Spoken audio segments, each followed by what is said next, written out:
ಬೆಂಗಳೂರಿಗೆ ಬಂದಿದ್ರು. ಅವರು ಬೆಳಿಗ್ಗೆ ನೀವು ಮಾತಾಡಿದಾಗ ಕ್ಯಾಶುವಲ್ ಆಗಿ ಬಂದಿರೋ PCC ಪ್ರೆಸಿಡೆಂಟ್ ಕೂಡ ಮಾತಾಡಿದ್ದಾರೆ. ಅವ್ರನ್ನ ಭೇಟಿ ಹಾಕಿನಿ ಅಂತ ಹೇಳಿದ್ರಿ ಸರ್. ಭೇಟಿ ಆಗಿದ್ದೀರಾ? ಲೀಸರ್ ಮೀಟಿಂಗಾ ಅಥವಾ ಹೈಕಮಾಂಡ್ ಕೊಟ್ಟರೆ ಟಾಸ್ಕಾ, ಹೇಗೆ ಸರ್ ಇದು? ಯಾವ ಟಾಸ್ಕು ಇಲ್ಲ, ಏನಿಲ್ಲ. ನನ್ನ PCC ಪ್ರೆಸಿಡೆಂಟು ಈ ಥರ ಇದೆ ಅಂತ ಫೋನ್ ಮಾಡೋದು. ಸೆಕ್ಯುಲರ್ ಪಾರ್ಟೀಸ್ ಎಲ್ಲ ಒಂದಾಗಿದ್ದೀವಿ. ನಾವು BJDಯವರು ಇಬ್ಬರು ಸೇರಿ ಒಂದು ಇಂಡಿಪೆಂಡೆಂಟ್ ಕ್ಯಾಂಡಿಡೇಟ್ ಒಬ್ಬ ಡಾಕ್ಟ್ರು ಅವ್ರಿಗೆ ಹಾಕಿದ್ದೀವಿ ಅಂತ ಅವರು ನನಗೆ ತಿಳಿಸಿದ್ರು. ಸೊ ಒಬ್ಬ ಪಾರ್ಟಿ ಅಧ್ಯಕ್ಷರು ಫೋನ್ ಮಾಡಿದಾಗ ನಾನು ಅವ್ರಿಗೆ ಗೌರವ ಕೊಡಬೇಕಾದ ನನ್ನ ಡ್ಯೂಟಿ. ನಾನೊಬ್ಬ ಪಕ್ಷದ ಅಧ್ಯಕ್ಷನಾಗಿರೋದ್ರಿಂದ ಜವಾಬ್ದಾರಿ ಇರುತ್ತೆ. ಅವ್ರಿಗೆ ಬನ್ನಿ ಇಲ್ಲೇ ಎಲ್ಲ ಚೆನ್ನಾಗಿ ಒಳ್ಳೆ ವಾತಾವರಣದಲ್ಲಿ ಇರೋರಿಗೆ ನಿಮ್ಮನ್ನ ಇರ್ತೀವಿ ಅಂತೇಳಿ ಇಲ್ಲಿ ನಾವು ಅರೇಂಜ್ಮೆಂಟ್ ಮಾಡಿದ್ದೀವಿ. ಸೊ ಎಲ್ಲ ಭಾಳ ಖುಷಿಯಾಗಿದ್ದಾರೆ. ಎಲ್ಲರೂ ಮಾತಾಡಿದೆ, ಎಲ್ಲ ಹೊಸಬ್ರೆಲ್ಲ ಇದ್ದಾರೆ. ಅವರಿಗೆಲ್ಲ ಒಂದಷ್ಟು ಪಾಠ ಹೇಳಿದ್ದೀನಿ. ಸೊ ಹೇಳಿ ಅವರೆಲ್ಲ ಎಲೆಕ್ಷನ್ಗೆ ಹೋಗ್ತಾರೆ. ಸರ್, ನಿಮ್ಮ ನಗುವನ್ನು ನೋಡಿದಾಗ ಹೈಕಮಾಂಡ್ ಕೂಡ ಇನ್ನೇನು ಆಲ್ಮೋಸ್ಟ್ ನಿರಾಳವಾಗಿ ನಗ್ಬೋದು ಅನ್ನೋ ಥರ ಇದೆ ಸರ್. ಇಲ್ಲಿ ಇದೇ ಮಾತಾಡಿ ಫಸ್ಟ್. ಆ ರೀತಿ ವಾತಾವರಣ ಸೃಷ್ಟಿಯಾಗಿತ್ತ ಸರ್, ಹೇಳಿ ಸರ್. ಆ ಥರದ ವಾತಾವರಣ ಸೃಷ್ಟಿ ಹೌದು, ಆಪರೇಷನ್ ಕಮಲ ಮಾಡಲಿಕ್ಕೆ ನಮ್ಮ ಅವ್ರ ಮೇಲೆಲ್ಲ ಭಾಳ ಒತ್ತಡ ಮಾಡಿ ಅವ್ರಿಗೆ ದೊಡ್ಡ ದೊಡ್ಡ ಆಫರ್ಗಳೆಲ್ಲ ಕೊಡ್ತಾ ಇದ್ದಾರೆ. ಸೊ ಎಲ್ಲರ ಮೇಲೂ ಭಾಳ ಒತ್ತಡ ಇದೆ. ಏನಾದ್ರು ಮಾಡಿ ರಾಜ್ಯಸಭಾ ಸೀಟ್ನ ಗೆಲ್ಲಬೇಕು ಅಂತ. ಅಲಯನ್ಸ್ ಪಾರ್ಟಿ, ಕಮ್ಯುನಿಸ್ಟ್ ಅವರು, BJDಯವರು, ಕಾಂಗ್ರೆಸ್ ಅವರು 3 ಜನ ಸೇರಿ ಒಗ್ಗಟ್ಟಿನ ಕ್ಯಾಂಡಿಡೇಟನ್ನು ಹಾಕಿದ್ದಾರೆ. ಸೊ ಅದಕ್ಕೆ ಇದು ಮೊದಲನೇ ಹಂತ. ಇದು ಇಂಡಿಯಾ ಅಲಯನ್ಸ್ಗೆ ಒಂದು ದೊಡ್ಡ ಶಕ್ತಿ ತುಂಬುವಂಥ ಕೆಲಸ ಆಗ್ತಾಯಿದೆ. ಇದು ಮಾಮೂಲಿ ಅವ್ರು BJPಯವ್ರು ಮಾಡ್ತಾರೆ, ನಾವು ಮಾಡೋದು. ಒಳ್ಳೆ ಇಂಜೆಕ್ಷನ್ ಕೊಟ್ಟಿದ್ದೀರಾ ಸರ್? ಒಂದು ಒಳ್ಳೆ ಇಂಜೆಕ್ಷನ್ ಕೊಟ್ಟಿದ್ದೀರಾ ಸರ್. ಟ್ರಬಲ್ ಶೂಟರ್ ಕೆಲಸ ಈಗ ಸಮಾಪ್ತಿ ಆಗಿದೆ ಇಲ್ಲಿದು, ಈ ಸದ್ಯದ ಮಟ್ಟಿದ್ದು. ಏನಪ್ಪ, ನಾನು ನೋಡಿ ಬಾಲಣ್ಣ ಇದ್ದಾರೆ, ನಮ್ಮ ಯೋಗೇಶ್ ಇದ್ದಾರೆ. ಅವ್ರದ್ದು ಅನುಭವ, ಅವ್ರದ್ದು ಇಲ್ಲೆಲ್ಲ ಅವ್ರ ಕಸ್ಟಡಿಯಲ್ಲಿ ನಾವಿದ್ದೀವಿ. ಸರ್ ಎಷ್ಟು ದಿನ ಇರುತ್ತೆ?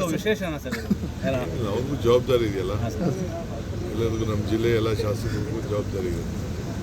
ಎಲ್ಲರನ್ನೂ ಕಾಪಾಡಬೇಕಾದ್ರೆ ನಮ್ಮ ಡ್ಯೂಟಿ ಅಲ್ವಾ. ಇಲ್ಲಿ ಯಾರು ಬರಲ್ಲ, ಅದು ಬೇರೆ ವಿಚಾರ. ಯಾರು ಬರೋಕ್ಕೂ ಆಗೋದಿಲ್ಲ, ಮುಟ್ಟಕ್ಕೂ ಆಗೋದಿಲ್ಲ, ಮಾತಾಡೋಕ್ಕೂ ಆಗೋದಿಲ್ಲ. ಅವಕಾಶ ಯಾವ ಸರ್ ವಾಪಸ್ ಕರ್ಕೊಂಡು ಹೋಗುವಂಥದ್ದು ಬಿಡಿ, ಅದು ನಾವು ತೀರ್ಮಾನ ಮಾಡ್ತೀವಿ. ಸರ್, ಈ ರಿಸಲ್ಟ್ ಸರ್, DK ಸರ್, ಈ ರಿಸಲ್ಟ್ ಮೇಲೆ ಏನಾದರೂ ಮುಂದಿನ ಹೆಜ್ಜೆ ನಿಮ್ಮ ಕನಸಿನತ್ತ ಇರುತ್ತಾ? ನಾನು ಯಾಕ್ರಿ ಕನಸು ಕಾಣಲಿ? ನನ್ನ ಕನಸು ಎಲ್ಲಿ ಶ್ರಮ ಇದೆಯೋ ಅಲ್ಲಿ ಫಲ ಇದೆ. ಬೆಂಗಳೂರಿಗೆ ಬಂದಿದ್ರು. ಅವರು ಬೆಳಿಗ್ಗೆ ನೀವು ಮಾತಾಡಿದಾಗ ಕ್ಯಾಶುವಲ್ ಆಗಿ ಬಂದಿರೋ PCC ಪ್ರೆಸಿಡೆಂಟ್ ಕೂಡ ಮಾತಾಡಿದ್ದಾರೆ. ಅವ್ರನ್ನ ಭೇಟಿ ಹಾಕಿನಿ ಅಂತ ಹೇಳಿದ್ರಿ ಸರ್. ಭೇಟಿ ಆಗಿದ್ದೀರಾ? ಲೀಸರ್ ಮೀಟಿಂಗಾ ಅಥವಾ ಹೈಕಮಾಂಡ್ ಕೊಟ್ಟರೆ ಟಾಸ್ಕಾ, ಹೇಗೆ ಸರ್ ಇದು? ಯಾವ ಟಾಸ್ಕು ಇಲ್ಲ, ಏನಿಲ್ಲ. ನನ್ನ PCC ಪ್ರೆಸಿಡೆಂಟು ಈ ಥರ ಇದೆ ಅಂತ ಫೋನ್ ಮಾಡೋದು. ಸೆಕ್ಯುಲರ್ ಪಾರ್ಟೀಸ್ ಎಲ್ಲ ಒಂದಾಗಿದ್ದೀವಿ. ನಾವು BJDಯವರು ಇಬ್ಬರು ಸೇರಿ ಒಂದು ಇಂಡಿಪೆಂಡೆಂಟ್ ಕ್ಯಾಂಡಿಡೇಟ್ ಒಬ್ಬ ಡಾಕ್ಟ್ರು ಅವ್ರಿಗೆ ಹಾಕಿದ್ದೀವಿ ಅಂತ ಅವರು ನನಗೆ ತಿಳಿಸಿದ್ರು. ಸೊ ಒಬ್ಬ ಪಾರ್ಟಿ ಅಧ್ಯಕ್ಷರು ಫೋನ್ ಮಾಡಿದಾಗ ನಾನು ಅವ್ರಿಗೆ ಗೌರವ ಕೊಡಬೇಕಾದ ನನ್ನ ಡ್ಯೂಟಿ. ನಾನೊಬ್ಬ ಪಕ್ಷದ ಅಧ್ಯಕ್ಷನಾಗಿರೋದ್ರಿಂದ ಜವಾಬ್ದಾರಿ ಇರುತ್ತೆ. ಅವ್ರಿಗೆ ಬನ್ನಿ ಇಲ್ಲೇ ಎಲ್ಲ ಚೆನ್ನಾಗಿ ಒಳ್ಳೆ ವಾತಾವರಣದಲ್ಲಿ ಇರೋರಿಗೆ ನಿಮ್ಮನ್ನ ಇರ್ತೀವಿ ಅಂತೇಳಿ ಇಲ್ಲಿ ನಾವು ಅರೇಂಜ್ಮೆಂಟ್ ಮಾಡಿದ್ದೀವಿ. ಸೊ ಎಲ್ಲ ಭಾಳ ಖುಷಿಯಾಗಿದ್ದಾರೆ. ಎಲ್ಲರೂ ಮಾತಾಡಿದೆ, ಎಲ್ಲ ಹೊಸಬ್ರೆಲ್ಲ ಇದ್ದಾರೆ. ಅವರಿಗೆಲ್ಲ ಒಂದಷ್ಟು ಪಾಠ ಹೇಳಿದ್ದೀನಿ. ಸೊ ಹೇಳಿ ಅವರೆಲ್ಲ ಎಲೆಕ್ಷನ್ಗೆ ಹೋಗ್ತಾರೆ. ಸರ್, ನಿಮ್ಮ ನಗುವನ್ನು ನೋಡಿದಾಗ ಹೈಕಮಾಂಡ್ ಕೂಡ ಇನ್ನೇನು ಆಲ್ಮೋಸ್ಟ್ ನಿರಾಳವಾಗಿ ನಗ್ಬೋದು ಅನ್ನೋ ಥರ ಇದೆ ಸರ್. ಇಲ್ಲಿ ಇದೇ ಮಾತಾಡಿ ಫಸ್ಟ್. ಆ ರೀತಿ ವಾತಾವರಣ ಸೃಷ್ಟಿಯಾಗಿತ್ತ ಸರ್, ಹೇಳಿ ಸರ್. ಆ ಥರದ ವಾತಾವರಣ ಸೃಷ್ಟಿ ಹೌದು, ಆಪರೇಷನ್ ಕಮಲ ಮಾಡಲಿಕ್ಕೆ ನಮ್ಮ ಅವ್ರ ಮೇಲೆಲ್ಲ ಭಾಳ ಒತ್ತಡ ಮಾಡಿ ಅವ್ರಿಗೆ ದೊಡ್ಡ ದೊಡ್ಡ ಆಫರ್ಗಳೆಲ್ಲ ಕೊಡ್ತಾ ಇದ್ದಾರೆ. ಸೊ ಎಲ್ಲರ ಮೇಲೂ ಭಾಳ ಒತ್ತಡ ಇದೆ. ಏನಾದ್ರು ಮಾಡಿ ರಾಜ್ಯಸಭಾ ಸೀಟ್ನ ಗೆಲ್ಲಬೇಕು ಅಂತ. ಅಲಯನ್ಸ್ ಪಾರ್ಟಿ, ಕಮ್ಯುನಿಸ್ಟ್ ಅವರು, BJDಯವರು, ಕಾಂಗ್ರೆಸ್ ಅವರು 3 ಜನ ಸೇರಿ ಒಗ್ಗಟ್ಟಿನ ಕ್ಯಾಂಡಿಡೇಟನ್ನು ಹಾಕಿದ್ದಾರೆ. ಸೊ ಅದಕ್ಕೆ ಇದು ಮೊದಲನೇ ಹಂತ. ಇದು ಇಂಡಿಯಾ ಅಲಯನ್ಸ್ಗೆ ಒಂದು ದೊಡ್ಡ ಶಕ್ತಿ ತುಂಬುವಂಥ ಕೆಲಸ ಆಗ್ತಾಯಿದೆ. ಇದು ಮಾಮೂಲಿ ಅವ್ರು BJPಯವ್ರು ಮಾಡ್ತಾರೆ, ನಾವು ಮಾಡೋದು. ಒಳ್ಳೆ ಇಂಜೆಕ್ಷನ್ ಕೊಟ್ಟಿದ್ದೀರಾ ಸರ್?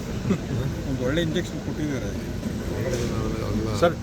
ಟ್ರಬಲ್ ಶೂಟರ್ ಕೆಲಸ ಈಗ ಸಮಾಪ್ತಿ ಆಗಿದೆ ಇಲ್ಲಿದು, ಈ ಸದ್ಯದ ಮಟ್ಟಿದ್ದು. ಏನಪ್ಪ, ನಾನು ನೋಡಿ ಬಾಲಣ್ಣ ಇದ್ದಾರೆ, ನಮ್ಮ ಯೋಗೇಶ್ ಇದ್ದಾರೆ.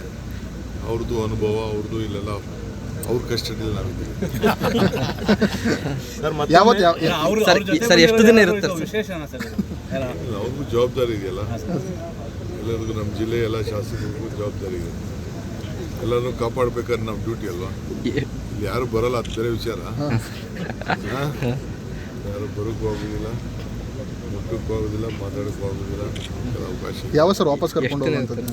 ಬಿಡಿ, ಅದು ನಾವು ತೀರ್ಮಾನ ಮಾಡ್ತೀವಿ. ಸರ್, ಈ result sir D K sir, ಈ ರಿಸಲ್ಟ್ ಮೇಲೆ ಏನಾದರೂ ಮುಂದಿನ ಹೆಜ್ಜೆ ನಿಮ್ಮ ಕನಸಿನತ್ತ ಇರುತ್ತಾ? ನಾನು ಯಾಕ್ರಿ ಕನಸು ಕಾಣಲಿ? ನನ್ನ ಕನಸು ಇಲ್ಲಿ ಎಲ್ಲಿ ಶ್ರಮ ಇದೆಯೋ ಅಲ್ಲಿ ಫಲ ಇದೆ. ಹೆಚ್ಚಿನ ವಿಡಿಯೋಗಳಿಗೆ ಪ್ರತಿಧ್ವನಿ ಯೂಟ್ಯೂಬ್ ಚಾನೆಲ್ ಸಬ್ಸ್ಕ್ರೈಬ್ ಮಾಡಿ, ಬೆಲ್ ಐಕಾನ್ ಕ್ಲಿಕ್ ಮಾಡಿ.